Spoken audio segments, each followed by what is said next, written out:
माझा माझा प्रश्न पूर्ण होऊ द्या. असं यापूर्वी अनेक वेळा झालेलं आहे, म्हणजे तुमच्याही समोर घडलेलं आहे. तुमच्या पक्षातले जुने घडलंय ना, होते तेव्हा जाणार नाही असं म्हटलं, पण 2 दिवसानंतर तिकडे गेले आम्हाला बघायला. पण म्हणून अनेक आमदार असे आहेत की ती म्हणतात, तुम्ही आज तसा दावा करता, तुम्ही लिहून देऊ शकता की मी कधीच मी लिहून देऊ शकतो. माझ्या स्टॅम्प पेपरवर लिहून घ्या, स्टॅम्प पेपरवर घ्या, कोऱ्या कागदावर घ्या, कोऱ्या कागदावर घ्या, येतो तुमच्या समोर लिहून. आणि पॅड लिहून देतो मी त्यांना. जगेन तर शिवसेना उद्धव बाळासाहेब ठाकरे पक्षासोबत आणि मरेन तर त्या पक्षासाठीच आणि त्या भगव्यासाठी. आणखी कोणता स्टेटमेंट पाहिजे?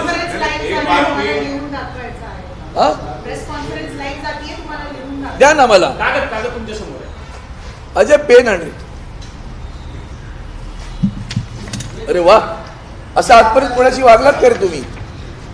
विकाऊ पत्रकारांच्या त्या जे कोणी विकाऊ आहेत ना ते पॅड दे ना. तुमचे अरेंजमेंट्स होत आहेत तेव्हापर्यंत हे सांगितलं जात होतं की या सगळ्यांची पार्श्वभूमी ते मुंबईत झालेली खासदारांची बैठक होती.